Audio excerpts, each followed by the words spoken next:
വൃന്ദാവനം കണ്ടെത്തിയത് ഞാനാണ്. അതിനുള്ള ധനം നൽകിയത് ഞങ്ങളാണ്. ഞാൻ ബർസാനയ്ക്ക് ഒരുപാട് സഹായങ്ങൾ ചെയ്തിട്ടുണ്ട് രാധേ. ഞാൻ നിന്നെ ഒരുപാട് സ്നേഹിച്ചിട്ടുണ്ട് Krishna. A few hours later.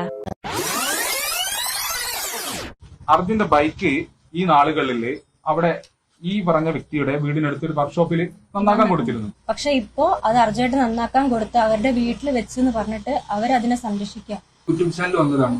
അർജുന്റെ ബൈക്ക് പെയിന്റ് അടിച്ച് വെച്ചിട്ടുണ്ടായിരുന്നു മനാഫ്കാന്ന് പറഞ്ഞിട്ട്. ഞാൻ എന്റെ വീട്ടിന്റെ കൊലായില് അർജുന്റെ വണ്ടി ഉണ്ടായിരുന്നു. ഞാൻ അതൊരു യൂട്യൂബറിന് കാണിച്ചു കൊടുത്തു. ഒരു ബൈക്ക് കാണിച്ചു കൊടുത്തിന് എന്താ തല കീയാവോ? അങ്ങനെ അവസാനം പാല് കൊടുത്ത കയ്യിൽ കടിക്കുക എന്നത് സംഭവിച്ചിരിക്കുന്നു. അർജുന്റെ സഹോദരിയുടെ പരാതിയിൽ മനാഫിനെതിരെ കലാപാഹ്വാനത്തിന് ചേവായർ പോലീസ് കേസെടുത്തു. BNS 192, 120O തുടങ്ങിയ വകുപ്പുകൾ ചേർത്താണ് കേസ് എന്നാണ് റിപ്പോർട്ടർ TV റിപ്പോർട്ട് ചെയ്യുന്നത്. ഇപ്പോഴാണ് എല്ലാം പൂർത്തിയായത്. പരാതി കൊടുക്കുന്നവർക്ക് വിവേകവും വിവരവും നന്ദിയുമൊന്നുമില്ല എന്ന് നമുക്കറിയാം. പക്ഷെ പോലീസ് എന്ത് കണ്ടിട്ടായിരിക്കും ഈ കലാപാഹ്വാനത്തിനൊക്കെ കേസ് എടുക്കുന്നത്? എന്തല്ലേ നമ്മുടെ നാടിൻ്റെ ഒരു അവസ്ഥ? നമ്മളിനി അധികം മിണ്ടണ്ട. നമ്മൾ മിണ്ടിയാൽ നമുക്കെതിരെയും വരും. കൊലക്കുറ്റത്തിനായിരിക്കും അടുത്ത കേസ് നമുക്കെതിരെ വരുന്നത്. ഇത് വെള്ളരിക്കാ പട്ടണമാണ് ഗൈസ്. സോഷ്യൽ മീഡിയയിൽ ഇക്കഴിഞ്ഞ ദിവസങ്ങളിൽ വ്യാപകമായി കണ്ടൊരു കമന്റാണ് മഴ തോർന്നു കഴിഞ്ഞാൽ പിന്നെ കുട ഒരു ബാധ്യതയാണ് എന്നത്. അതെ, മനാഫിനെ ഉദ്ദേശിച്ച് തന്നെയാണ്. തുള്ളിമുറിയാതെ മഴ പെയ്യുമ്പോൾ മനാഫ് എന്ന കുടയ്ക്ക് കീഴിൽ നിന്നവരൊക്കെ മഴ തോർന്നപ്പോൾ ഇറങ്ങിപ്പോയി. കുട പിന്നീട് എല്ലാവർക്കും ഒരു ബാധ്യതയായി. ഇനി അടുത്ത മഴ പെയ്യുമ്പോൾ മതിയല്ലോ അല്ലേ കുട. മനാഫിന്റെ വാർത്താ സമ്മേളനം കഴിഞ്ഞു. അത് കഴിഞ്ഞുള്ള മനാഫിനെ കുറിച്ചുള്ള 2 പ്രധാനപ്പെട്ട നിരീക്ഷണങ്ങൾ നിങ്ങളുമായി ഷെയർ ചെയ്യാനുണ്ട്. ഒന്നാമത്തേത് NP ജിത്ത് എഴുതിയതാണ്. ഇപ്പോഴും മനാഫിനെ ബഹുമാനിക്കുന്നത് എന്തെന്ന് ചോദിച്ചാൽ ഈ വിഷയം മൈനസ് മനാഫ്, ഈ വിഷയം അർജുന്റെ ഹോൾ സ്റ്റോറി മൈനസ് മനാഫ് എന്നൊരു ഫാക്ടർ നമുക്ക് തന്നിരിക്കുക മറ്റൊരു റിസൾട്ട് ആകും എന്ന ബോധ്യമുള്ളത് കൊണ്ട് തന്നെയാണ്. അത് മനസ്സിലാക്കാൻ വേണ്ടി അതേ ഗംഗാവലിപ്പുഴയിൽ മനാഫിനൊപ്പം കാണാതെ പോയ തമിഴ്നാട് സ്വദേശികളുടെ കാര്യം എന്തായി എന്ന് നോക്കിയാൽ മതി. അത് ആരുടെയും കുറ്റമല്ല. ഏതൊരു സംവിധാനങ്ങൾക്കും ഒരു ലിമിറ്റേഷൻ ഉണ്ട്. ജീവൻ ഉണ്ടാവില്ല എന്ന് ഏകദേശം ഉറപ്പായാൽ മറ്റെല്ലാം മാറ്റിവെച്ചുള്ള അന്വേഷണം കുറച്ചു നാളെ നടക്കൂ. കാരണം ഏത് സിസ്റ്റത്തിനും പ്രയോറിറ്റികളുണ്ട്. അവ അനന്തമായി ഇങ്ങനെ മാറ്റിവെക്കാൻ നടക്കില്ല. കേരളത്തിൽ ഉൾപ്പെടെയുള്ള ഇന്ത്യയിലെ വിവിധ നാച്ചുറൽ കലാമിറ്റികളിൽ കാണാതായ 100 കണക്കിന് ആൾക്കാർ ഇന്നും കാണാമറയത്ത് തുടരാനുള്ള പ്രധാനപ്പെട്ട കാരണം അതാണ്. മലേഷ്യയിൽ ഒരു വിമാനം അപ്പാടെ കാണാതായിട്ടും തിരച്ചിൽ അവർക്ക് കുറച്ചു കാലം കഴിഞ്ഞ് അവസാനിപ്പിക്കേണ്ടി വന്നു.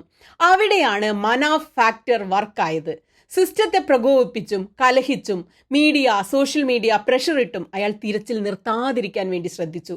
കൂടുതൽ റിസോഴ്സുകൾ കൊണ്ടുവരാൻ വേണ്ടി അയാൾ സിസ്റ്റത്തെ നിർബന്ധിച്ചു. കേസ് വരുമെന്നറിഞ്ഞിട്ടും അയാൾ അതിനോട് കോംപ്രമൈസ് ചെയ്തില്ല. അതാണ് ആ വിഷയത്തിലൊരു ക്ലോഷർ ഉണ്ടാകാൻ വേണ്ടി സഹായിച്ചത്. പിന്നെ എന്താണ് സംഭവിച്ചത്? 100% ആത്മാർത്ഥമായി ചെയ്താലും മലബാറിലെ നന്മകളിൽ പൊതുവെ കാണപ്പെടുന്ന ഒരു പ്രശ്നമുണ്ട്. അതാണ് ഇവിടെയും വില്ലനായത്. മറ്റുള്ളവരുടെ പ്രൈവറ്റ് സ്പേസ് എന്നൊരു സാധനം എല്ലാ മനുഷ്യർക്കുമുണ്ട്. ഒരു മനുഷ്യനെ എത്രയൊക്കെ സഹായിക്കാൻ ഇറങ്ങിയാലും ആ സ്പേസ് നമ്മൾ മാനിക്കേണ്ടതുണ്ട്. അതിലേക്കുള്ള കടന്നുകയറ്റം സാധാരണക്കാർ സഹിക്കില്ല. അത് നോക്കാത്തത് മലബാർ നന്മയുടെ ഒരു ഡീഫോൾട്ട് പ്രശ്നമാണ്. കുട്ടിയുടെ കാര്യത്തിലൊക്കെ കയറി ഡിക്ലറേഷൻ നടത്തുന്നത് വൈകാരികമായി വൾണറബിളായ ഫാമിലിയെ പ്രൊവോക്ക് ചെയ്യാനേ ഉപകരിക്കൂ. അങ്ങനെ ഒരു അബദ്ധം പറ്റിയെന്ന് കരുതി മനാഫ് ഇതുവരെ എടുത്ത എഫേർട്ട് ചെറുതാകുന്നേയില്ല. ആ മനുഷ്യത്വം ഒട്ടും കുറച്ച് കാണേണ്ടതല്ല. അങ്ങനെ ഡിസ്കൗണ്ട് ചെയ്യേണ്ട ഒരു മനുഷ്യത്വം അല്ലാതെ അനുകരിക്കപ്പെടേണ്ട ഒരു മനുഷ്യത്വമാണത്. ഇതാണ് NP ജിത്തിന്റെ കുറിപ്പ്. അത് അങ്ങനെ തന്നെയാണല്ലേ. എനിക്ക് ഉറപ്പാണ് ഈ വീഡിയോ കേൾക്കുന്ന ഓരോരുത്തർക്കും ബോധ്യമുള്ള കാര്യം തന്നെയാണിത് എന്നുള്ളത്. മനാഫ് ചെയ്ത 99% കാര്യങ്ങളും ശരിയായിരുന്നു. പിന്നീടുള്ള ഈ മനുഷ്യന്റെ പ്രൈവസിയിൽ ഇടപെടുന്ന കാര്യങ്ങൾ ചിലപ്പോൾ അത് സ്നേഹം കൊണ്ടോ കരുതൽ കൊണ്ടോ ഒക്കെ സംഭവിച്ചു പോകുന്നതായിരിക്കും. മലബാറുകാരായ നമുക്കത് പെട്ടെന്ന് മനസ്സിലാകും അല്ലേ. ഈ വിഷയത്തിലെ 2ാമത്തെ കുറിപ്പ് ഡോക്ടർ ജിതേഷ് KT എഴുതിയതാണ്. കുറിപ്പ് എങ്ങനെയാണ്? ഇന്ന് രാവിലെ വരെ മീഡിയയും സോഷ്യൽ മീഡിയയും ഉണ്ടാക്കിയെടുത്ത ഒരു ഇൻസ്റ്റന്റ് ഹീറോ മാത്രമായിരുന്നു മനാഫ്. ഒരൊറ്റ പത്രസമ്മേളനത്തിലൂടെ അത് അങ്ങനെയല്ല എന്ന് മനാഫ് തെളിയിച്ചു. അർജുൻ എന്ന ഒരു വ്യക്തിക്ക് വേണ്ടി മനുഷ്യസാധ്യമായതിന്റെ അങ്ങേയറ്റം പോകാൻ മനാഫിനെ പ്രേരിപ്പിച്ചതിന്റെ പുറകിൽ അസ്വാഭാവികത കാണാൻ ശ്രമിക്കുന്ന മനസ്സുകളെപ്പോലും മനാഫ് ഇന്ന് ശാന്തനാക്കി. ചാനലുകൾ മത്സരിച്ച് മനഃപൂർവ്വം സൃഷ്ടിച്ചെടുത്ത ഒരു വൈകാരിക കഥാപാത്രമാണ് അർജുൻ. ആ കഥയിലെ ഒരു ഭാഗം എന്ന നിലയിൽ നിന്നും ഒരുപാട് ഉയരെയാണ് താനെന്ന് മനാഫ് തന്നെ കാണിച്ചു തന്നു. നമ്മളുടേതൊരു ബ്യൂട്ടിഫുൾ ഫാമിലിയാണ്. RC ഓണർഷിപ്പിന്റെ പേരുള്ള വിവാദത്തിൽ ഇന്ന് രാവിലെ മനാഫ് പറഞ്ഞ ഒരു വാചകമാണിത്. നമ്മളെ കുടുംബം എന്തിനാ അങ്ങോട്ടും ഇങ്ങോട്ടും തെറ്റിക്കുന്നത്? എന്താ ആവശ്യമുള്ളത്? ഞാനും എൻ്റെ അനിയനും എൻ്റെ നമ്മളൊരു രസമുള്ള ബ്യൂട്ടിഫുൾ കുടുംബം, ദയവ് ചെയ്തിട്ട് അതിനെ ആരും എല്ലാവരും കൂടിയിട്ട് ഞമ്മക്കുള്ളിൽ എന്തിനാ തല്ലുണ്ടാക്കിക്കണ്. ഈ പത്രസമ്മേളനം കഴിഞ്ഞതോടെ ആ ബ്യൂട്ടിഫുൾ ഫാമിലിയുടെ ഔന്നത്യവും ലോകം തിരിച്ചറിഞ്ഞു. ജാതിമത ചിന്തകൾ ഒന്നും ഏഴയലത്ത് പോലും കടന്നു വരാതെ ഒരു കുടുംബം പോലെ കണ്ട് സ്നേഹിക്കുന്ന മലബാറിലെ മുസ്ലിം ജനതയുടെ പരിച്ഛേദവും ലോകം കണ്ടു. ഈ പത്രസമ്മേളനം നടത്തുന്നത് അർജുന്റെ കുടുംബം പത്രസമ്മേളനം നടത്തിയത് കൊണ്ടല്ല, അത് നടത്തിയതിന്റെ പേരിൽ അവർക്ക് മനപ്രയാസം ഉണ്ടാകുന്നതിന്റെ പേരിലാണ്. ഇതാണ് മനാഫ് ഇതേക്കുറിച്ച് പറഞ്ഞത്. കേൾക്കുന്ന മനസ്സുകളെ ആർദ്രമാക്കുന്ന ഒരു പച്ചയായ മനുഷ്യന്റെ വാക്കുകളായിരുന്നു അത്. ആരും സൃഷ്ടിച്ചെടുത്ത അതിവൈകാരികതയല്ല, ഇത് ഒരു സ്വാഭാവികതയായിരുന്നു. മനാഫിനെ തോൽപ്പിക്കാൻ നമുക്കാവില്ല, അത് അങ്ങനെയൊരു ജന്മമാണ് ബായ്. ഇതാണ് ഡോക്ടർ ജിതേഷ് കേട്ടിയുടെ കുറിപ്പ്. സത്യമല്ലേ ഈ കുറിപ്പ്? നിങ്ങൾക്ക് ഇത് രണ്ടും കേൾക്കുമ്പോൾ ശരിയാണെന്ന് തോന്നുന്നില്ലേ? ഈ അർജുൻ്റെ വിഷയത്തിൽ പലപ്പോഴും നമുക്കെല്ലാവർക്കും അറിയാവുന്ന കാര്യമാണ്, നമ്മൾ പലപ്പോഴും ഡിസ്കസ് ചെയ്തിട്ടുള്ള കാര്യമാണ്.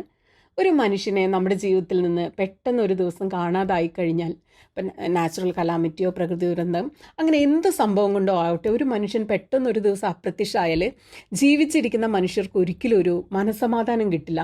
എവിടെയായിരിക്കും എന്തായിരിക്കും, എന്തെങ്കിലും ജീവനോടുകൂടി തിരിച്ചു വരുമോ, ആഹാരം കഴിച്ചിട്ടുണ്ടാവുമോ, ഉറങ്ങിയിട്ടുണ്ടാവുമോ, നമ്മളെക്കുറിച്ച് ചിന്തിക്കുകയായിരിക്കുമോ, എവിടെയെങ്കിലും പെട്ട് കിടക്കുകയായിരിക്കുമോ അങ്ങനെ നമ്മൾ മനസ്സിങ്ങനെ പെടഞ്ഞുകൊണ്ടിരിക്കും. എല്ലാ ബന്ധങ്ങൾക്കും ഒരു ക്ലോഷർ ആവശ്യമുണ്ട്.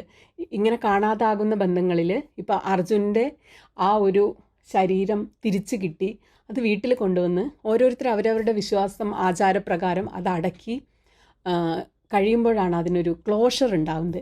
ആ ക്ലോഷർ എന്ന് പറയുന്നത് മനുഷ്യരുടെ എല്ലാവരുടെയും ജീവിതത്തിൽ ഭയങ്കര പ്രധാനപ്പെട്ട സംഗതിയാണ്. ഇപ്പോൾ നിങ്ങൾ മറ്റു കാര്യങ്ങൾ ആലോചിച്ച് നോക്കൂ. ഇപ്പോൾ ഒരു റിലേഷൻഷിപ്പിനെ പറ്റി വിചാരിച്ചു നോക്കൂ. രണ്ട് മനുഷ്യർ തമ്മിൽ എന്തെങ്കിലും ബന്ധം ഉണ്ടായിരുന്നു, അപ്പോൾ ഒരു ബ്രേക്കപ്പ് ആയി കഴിഞ്ഞാലും അതിനൊരു ക്ലോഷർ വേണം. പരസ്പരം കുറേ കാര്യങ്ങൾ പറഞ്ഞു തീർക്കണം. അങ്ങോട്ടും ഇങ്ങോട്ടും പറയാനുള്ള വിഷമങ്ങൾ, സങ്കടങ്ങൾ, ചിലപ്പോൾ ചീത്ത പറയണമായിരിക്കും, എന്തെങ്കിലും ചിലപ്പോൾ തല്ലി പൊട്ടിക്കാനുള്ള ഫീലിംഗ് ഉണ്ടാകും. പക്ഷേ ഒരു ക്ലോഷർ വേണം എല്ലാ ബന്ധങ്ങൾക്കും. ഇപ്പോൾ പലപ്പോഴും പല മനുഷ്യരും ജീവിതത്തിൽ ഇങ്ങനെ അന്തം വിട്ട് നിൽക്കുന്നത് നമ്മൾ കാണാറുണ്ട്. അത് എന്തുകൊണ്ടായിരിക്കും എന്നറിയോ? മറ്റേ മനുഷ്യൻ ഒന്നും പറയാതെ ചിലപ്പോൾ ഒരു സുപ്രഭാതത്തിൽ ഇറങ്ങിപ്പോയതായിരിക്കും.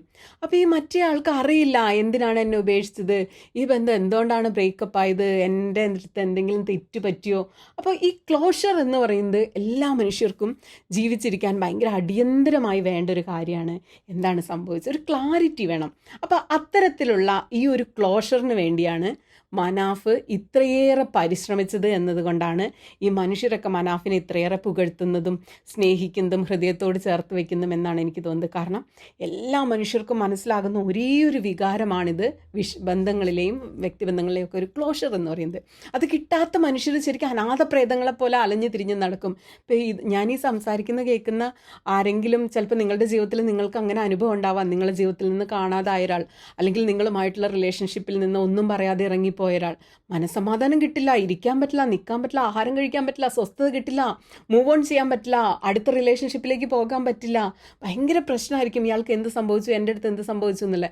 അങ്ങനെ ഹൃദയം കാർന്ന് തിന്നുന്ന ആ തോന്നലിനാണ് മനാഫ് 71 ദിവസം പുഴയിലും വെള്ളത്തിലും ചളിയിലും തണുപ്പിലും ഒക്കെ നിന്ന് പടപൊരുതി സിസ്റ്റത്തോടും കർണാടക സർക്കാരിനോട്, പോലീസിനോട്, ജനങ്ങളോട്, പ്രകൃതി ദുരന്തങ്ങളോട്, മഴയോട് ഒക്കെ പടപൊരുതി അവിടെ നിന്ന് എല്ലാ തരത്തിലുള്ള പ്രതികൂല കാലാവസ്ഥയെയും അതിജീവിച്ചുകൊണ്ട് ഈ ഒരു ക്ലോഷറിലേക്ക് എത്തിച്ചത് അർജുൻ്റെ വിഷയം. അതുകൊണ്ടാണ് നമ്മൾ മനാഫിനെ ശരിക്ക് റെസ്പെക്റ്റ് ചെയ്യുന്നത്.